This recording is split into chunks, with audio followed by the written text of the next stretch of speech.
Voilà, poulet riche. Boutique bijoux d'or, Mossi, Elengi. Boutique bijoux d'or, Mossi, Elengi. Voilà, poulet riche.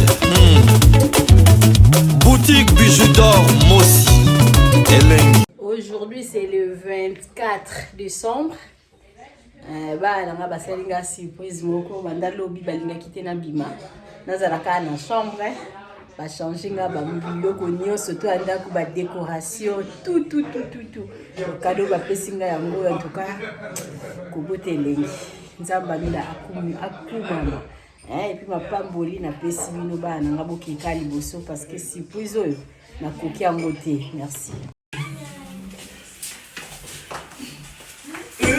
Mama Bijou na bonsoir, bonjour na bandeko nyonso oyo bakolanda video na nga Mama Bijou na lingi ko profiter kaka kolakisa bino bakado na nga nazwi na Noël 2024 bana na nga basalinga surprise depuis le 23 balingaki te na kota na salon et puis le 24 na ba 20h bakoti singa donc vraiment nazalaki choqué komona ndenge bana babongisi ndako babwaki ba décoration tout ba changer ba lumière ba changer ba rideau ba changer biloko nyonso tout na ndako en tout cas bana nga na ebité esengo etondinga motema kobota elengi en tout cas nzamba lola kumama pambola libota na nga pambola bana na nga bakinde kaka liboso bakado na zui en tout cas vraiment nazangi maloba nazalaki na émotion makasi tango bana bakotisinga na salon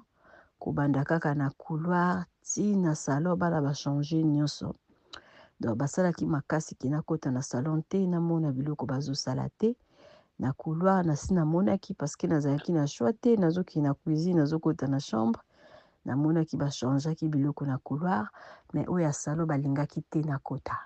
En tout cas bomoni esengo ndenge tondi Mama Bijou nga nazosepela mbola biso pazosepela azosotelenga en tout cas vraiment ezalaki esengo makasi yango wana na ekokumisa nzambe donc kobota elengi ndeko ozotalanga donc soko longola na o bazemi oboyaki na o kobota orata en tout cas vraiment bana baza mapamboli ya nzambe puis soki ozobotaki bana na yo bango nyonso tu baza na bolingo baza na unité mpenza babengaka ki uni donc eza vraiment esengo mingi eza vraiment ngolu parce que eza na bamama mingi babota bana bayeba kokangisa bana na bango te donc et puis nyonso tu eutaka na maboko ya nzambe mama ifo kotiaka bana na maboko ya nzambe ifo kosengelaka bana na yo bazalaka na bolingo mama ifo kokangisa bana mama soki obandi kosepare bana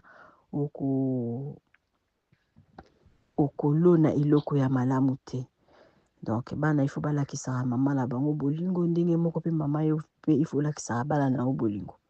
En tout cas, le 24, le 25 décembre, il y a un jour, il y a un cadeau. Je pense qu'il y a des causes au talanga, il y a un cadeau à Malam ou le coup la Mama Bijou. Mama Bijou a eu cadeau à Malam ou Makas. En tout cas, vraiment, bah la c'est pédisinga va changer bilo kwandako. En tout cas, merci Seigneur Jésus. Vraiment, bah nanga bo humela. Na zangi maloba.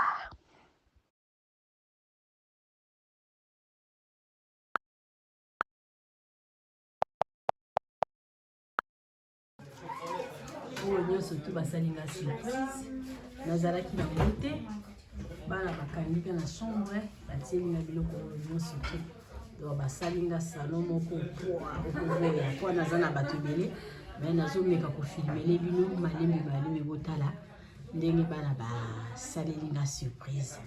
En tout cas oyo balobaka ke kobota elengi oyo nyonso tu eza ya sika nazwi cadeau na ngai ya Noël oyo nyonso tu batielinga batapi tout eza biloko basombi. Merci mes enfants.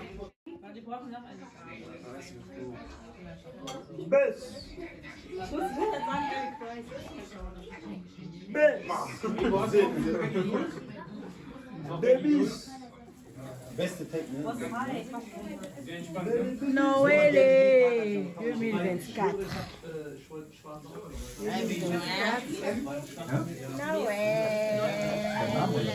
Oui, en famille.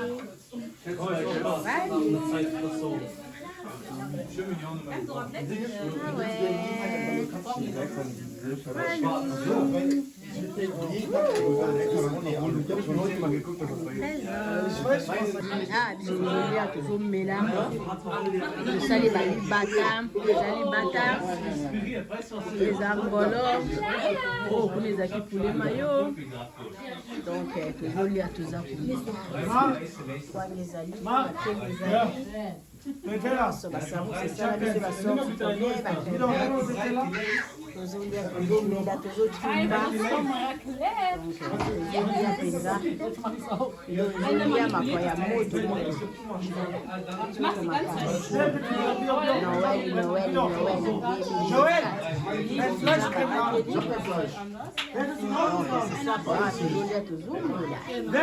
ezali batako tobouge na Mira! Meint, ich könnte nicht Twitch spielen. Der kenne ich schon nicht. Chill mal, ne? Oh, wieder. Hey! Nada, komm her. Mama zu Hause da. Geh weg. Wegen dem Hund rein? Ja, aber ihr provoziert den noch. Was macht uns haben? Wenn er stirbt, du kriegst einen Durstlöscher von mir. Okay, warte! 5! Okay, 5. Sarah ist von uns gesagt. Sarah, du darfst gerne sagen, was du bist. Bürger. Oh, Leute! Also umbauen. Isso, cadeau, hein? Cadeau. Die ganzen Dekos haben wir. La décoration nyonso wana eza ya sika.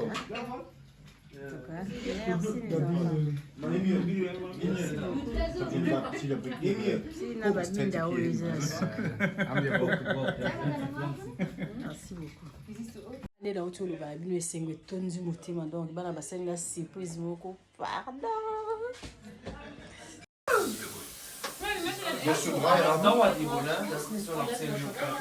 Joyeux Noël. Bonsoir à la famille. Maman Bijou naye kaka ko présenter bino salon na biso ya sika na appartement oyo tobengaka appartement numéro 1. Bandeko oyo bosi bokende kuna bovanda kuna. En tout cas to saleli bino surprise, to changer les bino bakiti normal, ba divan to changer pe sala manger. Et pas la mission de musala donc musala ezokende nango malamu mama Nadine umela otala salon na biso ndenge to changer bakiti to changer les bino pe sala manger ndako bozomona ezali chambre salon cuisine ekomaka pe 2 chambres salon cuisine benga ngai osala réservation ya appartement numéro 1 okozala jamais d'ici. Merci.